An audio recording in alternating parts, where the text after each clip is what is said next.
Hi guys, this is Akmal Khan and welcome to our new video. आज की इस video में हम आपका इम्पॉर्टेंट टॉपिक कवर करने वाले हैं जो कि है ओवर टाइम।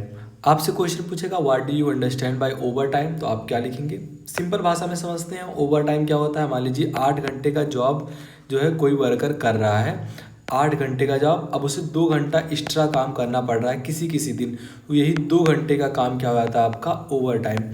या आप जो है इसको समझने पढ़ने से ही समझ में आ रहा होगा कि ओवर टाइम क्या होता है। तो बेसिकली यही ओवर टाइम होता है, लेकिन इसके कुछ कंडीशंस होते हैं, वो आज की वीडियो में हम जानने वाले हैं। तो आइए शुरू करते हैं। देखिए ओवर टाइम क्या होता है।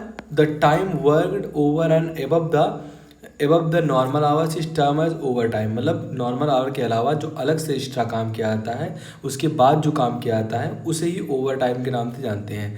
द आपका आगे है the remuneration usually paid the over time work is double at the normal rate. ये क्या कह रहा है, एक कंडीशंस है, जब न्यूमेरिकल लगाते हैं तब भी काम आता है। कि मान लीजिए 1 घंटे आप जो है 200 रुपये पर कहीं काम कर रहे हैं, 5 घंटे आप वर्क कर रहे हैं, ये डेली का आपका वर्क है। तो एक दिन का कितना रुपया बस बनता है, 5 से भाग करेंगे तो कितना आएगा आपका, ये आएगा 40 रुपीज़। मतलब ये आपके 1 घंटे का जो है, एक घंटे आप काम करते हैं तो आपको 40 रुपया मिलता है। ये नॉर्मल टाइम है। लेकिन कह रहा है कि अगर 1 घंटा ओवर टाइम में करते हैं तो वो नॉर्मल टाइम का 2 गुना हो जाता है। मतलब 40 का कितना हो जाएगा, 80 हो जाएगा। 40 का कितना हो जाएगा, 80 हो जाएगा। तो इस तरीके से ओवर टाइम काम करता है। जब न्यूमेरिकल्स लगाते हैं तब भी इस फॉर्मूले को यूज़ करते हैं। आपको किस तरीके से करना है कि आपका जो नॉर्मल टाइम है, नॉर्मल आवर रेट है, उससे जो है दुगना हो जाएगा। आप 1 घंटे का 50 रुपया पाते हैं नॉर्मल टाइम में, तो वहाँ क्या हो जाएगा, ये डबल हो जाएगा। तो कितना हो जाएगा, 100 हो जाएगा। इस तरीके से जो है ओवर टाइम को यूज किया जाता है न्यूमेरिकल्स में, एंड इसको आप लिखेंगे तो एग्जाम में भी आपको नंबर पूरे दिए जाएंगे। आगे बढ़ते हैं। आगे आपका इंपॉर्टेंट टॉपिक क्या है, नीड ऑफ ओवर टाइम। मतलब नीड क्यों पड़ती है ओवर टाइम की, ओवर टाइम की क्या क्या नीड्स हो सकते हैं, एग्जाम में किस तरीके से लिखेंगे। तो नीड ऑफ ओवर टाइम क्या होता है, need of overtime work जो है, पहला क्या है, increase in demand of for purchase where the production during the normal hours falls short meet it. मतलब आपके पास कोई काम का डिमांड आया, कह रहा है डिमांड ऑफ ए प्रोडक्ट, कोई प्रोडक्ट का, where the production during normal hours fall short to meet it. मतलब कह रहा है कि मान लीजिए आपको एक प्रोडक्ट 10 घंटे में बनाकर देना है, एंड आपके पास बहुत सारे वर्कर्स हैं जो काम कर रहे हैं, एंड वो प्रोडक्ट 10 घंटे में कंप्लीट नहीं होता है, देन आप जो है अपने वर्कर्स से ओवर टाइम कराएंगे, 1 घंटे का, 2 घंटे का, ताकि ये प्रोडक्ट जो है ये फिनिश प्रोडक्ट में कन्वर्ट हो जाए, हमारा प्रोडक्ट पूरा हो जाए। क्या तो क्योंकि आप जो है उसके हिसाब से प्लानिंग किए रहते हैं, शेड्यूलिंग किए रहते हैं कि आगे आज ये होना है तो कल इसके बाद ये होना है, इसको हम डिस्ट्रीब्यूट करना है, या फिर हम सप्लायर्स को बोल दिए हैं कि हमें इतना जो है इतने टाइम पे हम आपको सप्लाई कर देंगे। तो आगे कंडीशन गड़बड़ हो सकता है, इसलिए जो है ओवर टाइम की नीड होती है। कि हमारा पहला जो है नीड था, अगर आपसे पूछता है तो आप इस तरीके से लिखेंगे। सेकंड आपका है, सेकंड क्या कह रहा है, shortage of workers due to absence of non availability of work and so it decided to give overtime. जो एग्जिस्टिंग स्टाफ है उनको ओवर टाइम के लिए बोला जाता है। मतलब ये दूसरे जो है लाइन से क्या तात्पर्य है कि आपके पास 10 वर्कर डेली बेस पे काम करते हैं, एंड उसमें से आज 2 वर्कर्स नहीं आए हैं, मतलब टोटल 8 वर्कर काम कर रहे हैं।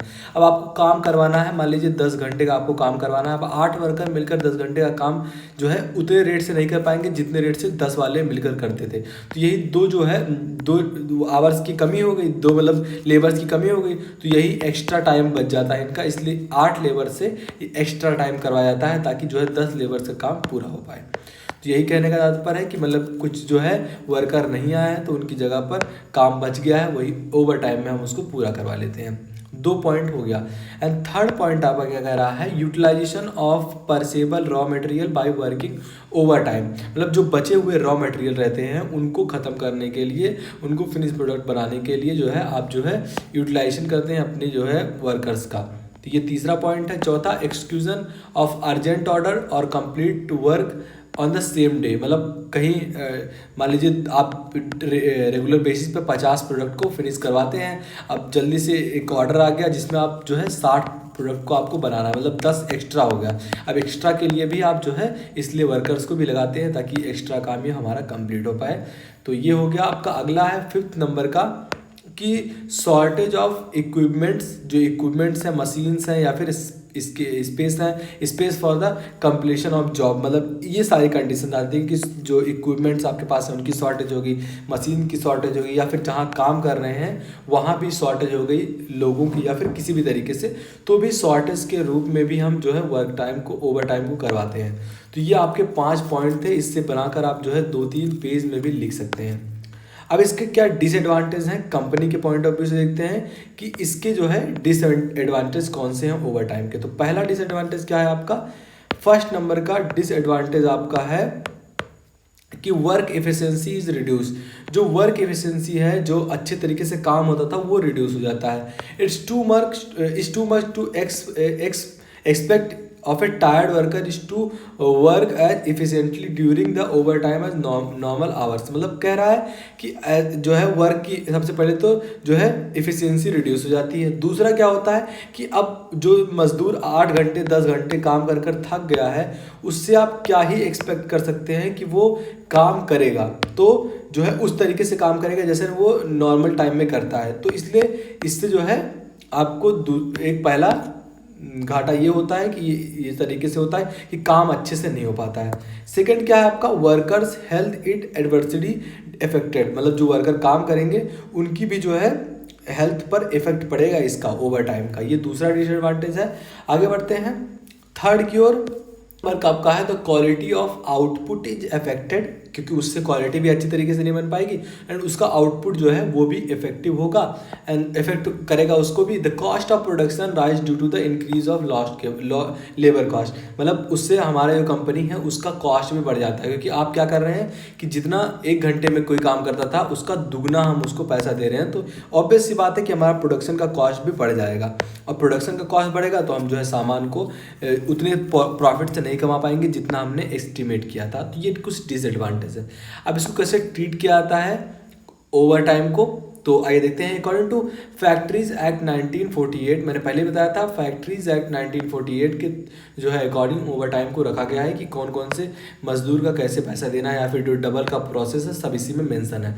As a worker is to be paid double at the rate of his wages overtime beyond 9 hours और 48 आवर्स इन ए वीक, मतलब एक दिन में 9 घंटे कोई मजदूर काम कर रहा है और एक हफ्ते में 48 घंटे का काम कर रहा है। ये कह रहा है कि एक नॉर्मल टाइम होता है। Suppose a worker works 60 hour in a week, अब कोई वर्कर 48 आवर काम करता था नॉर्मल टाइम में, लेकिन वो अब 60 आवर का जो है वर्क कर रहा है, 60 घंटे का वर्क कर रहा है, कितने दिन में, 7 दिन में। तब क्या कह रहा है, in a week and is weekly rate पर पे इज 56 पर 48 आवर्स इन ए वीक, तो he would be entitled to follow the wages. मतलब कह रहा है आपसे कि बताओ, अगर कोई नॉर्मल व्यक्ति जो कि एक दिन में 9 घंटे काम करता है एंड वो पूरे हफ्ते में 48 घंटे काम करता है, लेकिन कुछ रीजंस की वजह से अब वो 60 घंटे काम करता है एंड उसको 48 आवर का 56 रुपये मिलता था, तो बताओ कि अब उसका ओवर टाइम मिला के कितना होगा जब वो 60 घंटे काम करेगा। तो जो देखो, जो वेजेस इन नॉर्मल डेज में होता है उसने 56 रुपये कमाया एंड नॉर्मल वेज में जो है ओवर टाइम कितना हो गया, मतलब अगर आप नॉर्मल टाइम का जोड़ते हैं तो उसने कितने घंटे एक्स्ट्रा किया, 12 घंटे एक्स्ट्रा किया, तो इसके हिसाब से 14 रुपये उसका एक्स्ट्रा बन जाता है। 12 घंटे उसने काम किया, एक मतलब उसको जो है 56 रुपये मिलते हैं 48 घंटे के, अब उनने 12 रुपया और 12 घंटे और काम कर दिया, तो मतलब 14 रुपया इसका एक्स्ट्रा बना, लेकिन इसका डबल हो जाता है। हमने पढ़ा हुआ है कि वो ओवर टाइम का डबल हो जाता है। अब एक्स्ट्रा पेमेंट आपको कितना करना होगा, 12 घंटे का, एज पर फैक्ट्रीज एक्ट 19, कौन सा था एक्ट, 1948 में 1948 के हिसाब से जो है उसको डबल पे करना पड़ेगा। तो 56 और ये आपका 12, ये आपका डबल वाला हो गया 14 रुपया, 14A 14B, मतलब टोटल आप जब तीनों को जोड़ेंगे तो 56 तो नॉर्मल उसको मिलता था।